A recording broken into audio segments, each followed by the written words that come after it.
Now this, an echo of the Cold War. President Trump tells the Pentagon to resume testing nuclear weapons for the first time in decades. Vice President J.D. Vance calls the move essential in maintaining the atomic arsenal. We have a big arsenal, obviously. The Russians have a large nuclear arsenal. The Chinese have a large nuclear arsenal. Sometimes you've got to test it to make sure that it's functioning and working properly. But it's an important part of American national security to make sure that this nuclear arsenal we have actually functions properly. And that's part of a testing regime. To be clear, we know that it does work properly, but you got to keep on top of it over time. And the president just wants to make sure that we do that. Joining us now is Brent Sadler, a former nuclear submariner, now senior research fellow at the Heritage Foundation.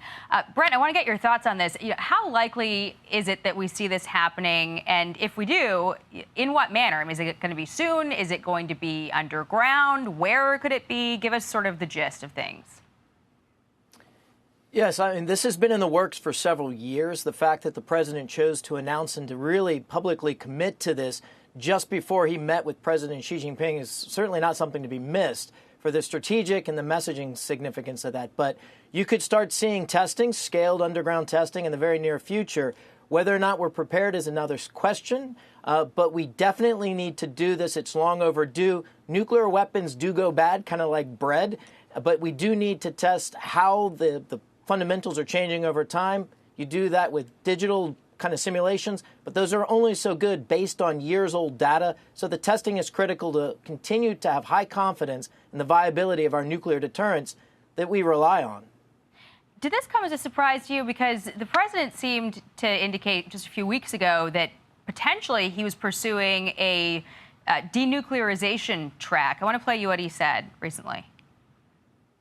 One of the things I discussed with President Putin the other day, it wasn't just that, it was also other things. And I think the denuclearization is it's a big aim, but Russia's willing to do it, and I think China's going to be willing to do it. So that was August 25th. What changed?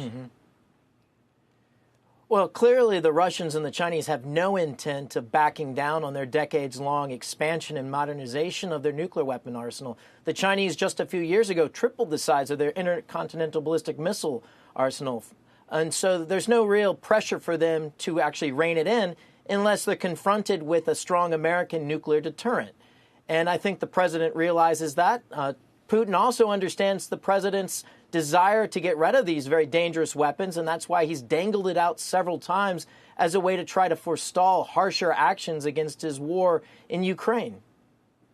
Worth noting, there's been some pushback on this. You had the Democrat on Armed Services ranking member saying Trump's nuclear saber rattling could upend decades of weapons cooperation. And then on the other end of things, you had the Iranian foreign minister, ironically, saying that this is a bad move. But while I have you, I want to ask you about a big announcement from the president's trip in Asia, saying that South Korea is going to be able to build a nuclear-powered submarine in the U.S. How significant is that for this region? Well, I'm still early stages of understanding what the details and the contours of this deal are.